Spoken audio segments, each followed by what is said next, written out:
part 4 of a series on purpose and meaning, the final part. The Netflix show Alice in Borderland at first appears to be the Japanese version of the Korean drama series Squid Game. They both deal with adults thrust into a high-stakes situation in which they compete in children's games, in which losing means dying horrifically. However, as the series progresses, you start to realize that it is far more complicated than it first appears, and carries with it a profound understanding of life. As you might have already guessed from the title, Alice in Borderland is the Japanese rendition of the popular novel Lewis Carroll's Alice's Adventures in Wonderland. Notably, many characters are ripped straight out of the novel. We have Mira, the Queen of Hearts, as in the Red Queen, Hatter, as in the Mad Hatter, Chishia, as in the Cheshire Cat, and others. Interestingly, the two leads of the show, Usagi and Arisu, are gender swapped from Carroll's novel. Usagi is the Japanese word for rabbit, as in the White Rabbit, and Arisu, the Japanese word for Alice, a modern young man from Japan instead of a Victorian-era girl. Whereas Alice was originally about a girl maturing into womanhood, I submit that the Japanese show is a modern masculine looking glass twist. While the show has its flaws, namely over-explaining everything, it is still a fantastic series and well worth watching before I spoil the hell out of it. So press pause on this video if you have not already seen Alice in Borderland. The show opens with a disheveled 20-something-year-old Arisu slumped over in a chair, surrounded by screens, playing video games. As evidenced by the stack of math books and the small statue of Einstein, Arisu is clearly an intellectual person. However, since his mom died, Arisu's life has crumbled. He lives with his dad, does not have a job, and spends his entire life playing video games. He has become a disappointment to his family. In contrast, his friends Karube and Chota are hard workers who have their whole futures planned. The friends go to hang out at Shibuya Station in the heart of Tokyo. They have a crazy series of unexpected events involving a car crash and a police chase that ends with them hiding in a bathroom stall. The lights suddenly turn off and the friends soon re-emerge to find the once bustling street empty. Everything was completely silenced. The three friends are obviously confused and begin searching for signs of life. Eventually, an intercom voice directs them to a building called the game area. They are met by a woman who explains that they must play various games to survive. This desolate version of Tokyo is called Borderland. This is a place where people are forced to play high-stakes card games to renew their visa before it expires in 3 days. If the visa expires, they are shot down by mysterious concrete-penetrating lasers from the sky. There is no place to hide. The cards which the players collect after completing a game indicate the type of game and difficulty level. Spade cards are for athletic games. Clubs are for team games. Diamonds are for intellectual games, and heart cards play with the heart.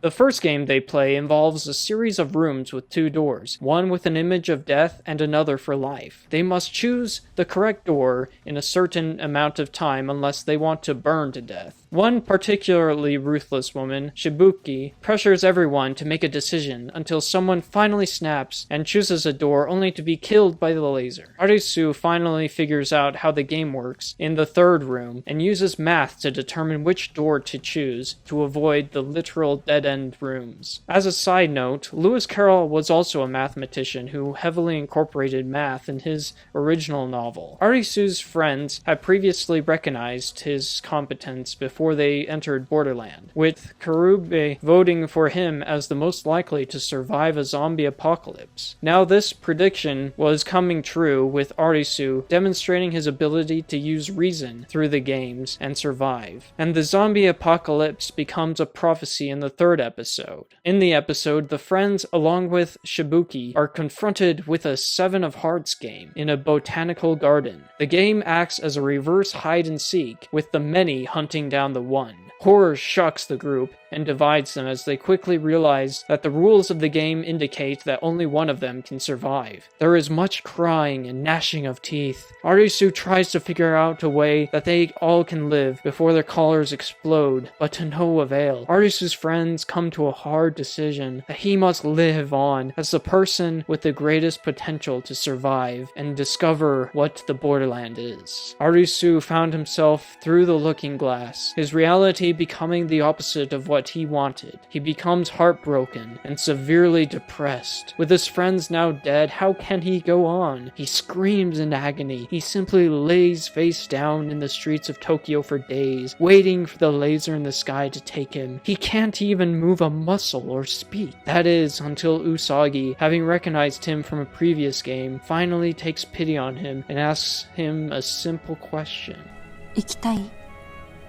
She nurses him back to health and to make sure that he is ready for the next game, and gives him the will to fight on. Just as Alice went through the looking glass to a twisted version of her world in Lewis Carroll's sequel book, all of the games have a looking glass twist that no one expects, but which Arisu quickly catches on to, like a bus that first appears to be the start of a long run, but is actually the finish line. As Arisu and Usagi continue to investigate the Borderland, they learn of a place simply called the Beach. There they meet the Hatter, who had formed a group of survivors in an attempt to learn the secrets of the Borderland. Hatter believes that collecting all the cards will act as the passport for one person. One person at a time can then leave the Borderland. The only problem is the face cards have yet to appear, as well as the Ten of Hearts. It is suicide to collect all the cards as a solo act, but as a group, it is easier. But this paradise is slowly degrading from the inside out. As the Cheshire Cat told Alice in the original novel, "Most everyone's mad here."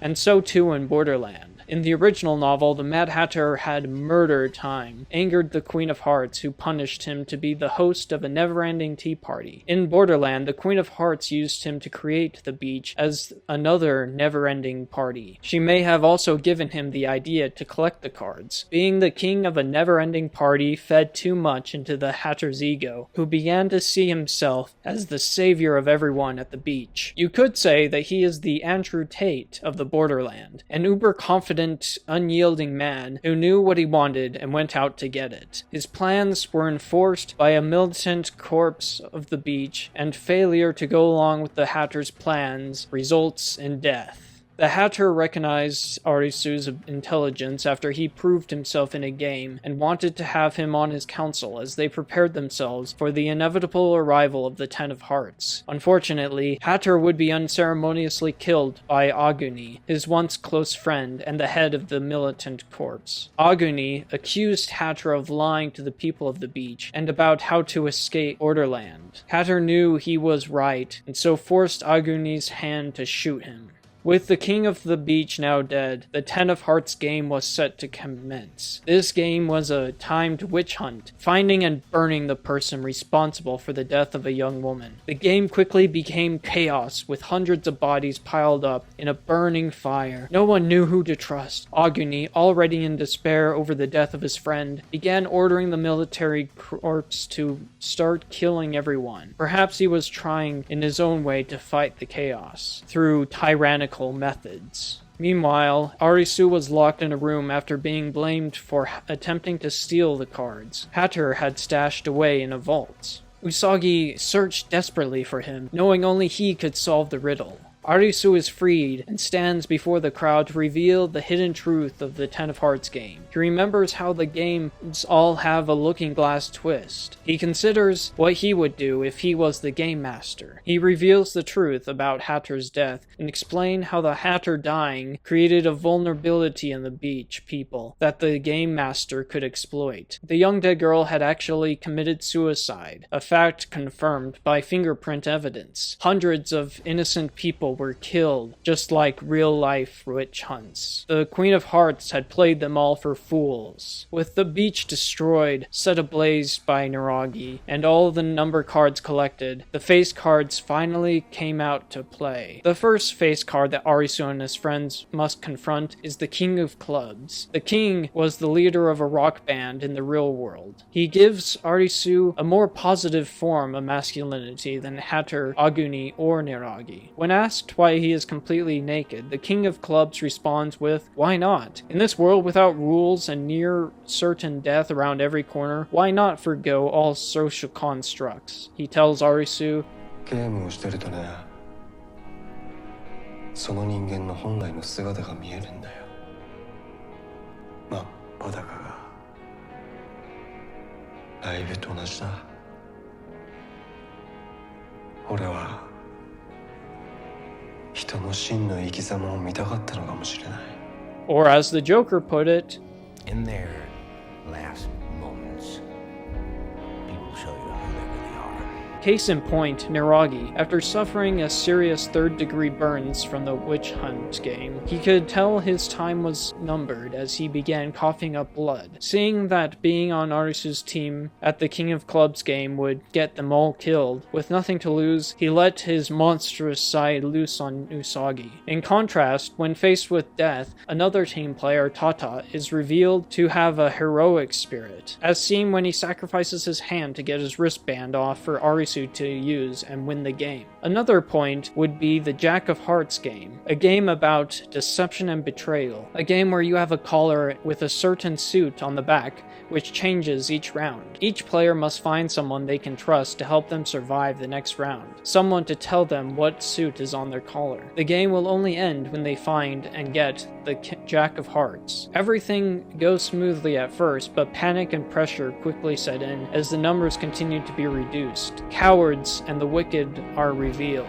Even in a group, one simple mess-up and slight cause for distrust infects the group like a virus, quickly destroys the whole system. Then, all but 3 are left to finally decipher who the Jack of Hearts is. Another lesson the King of Clubs imparts to Arisu is how to be a good leader, especially when faced with death. In the game they are playing, each player must divide up a certain amount of points between each player to battle the other team. While Arisu gave a certain amount of points depending on the player, the king dealt out the equal amount of points to all his mates. He wanted to show how he believed them all to be equals. He wanted to give them all a valid reason to follow his lead.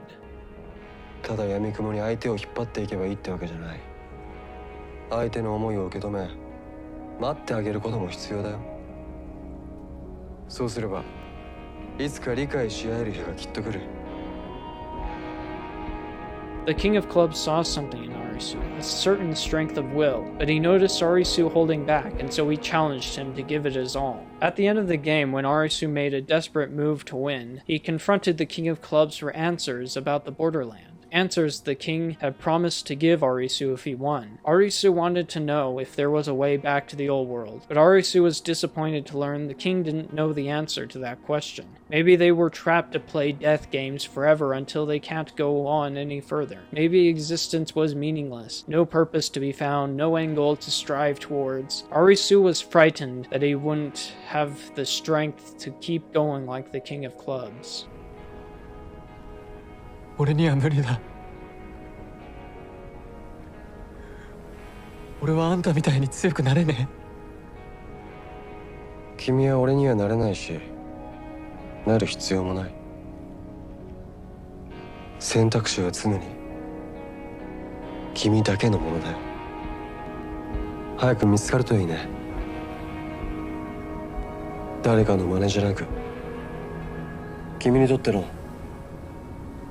本当の生きる意味が。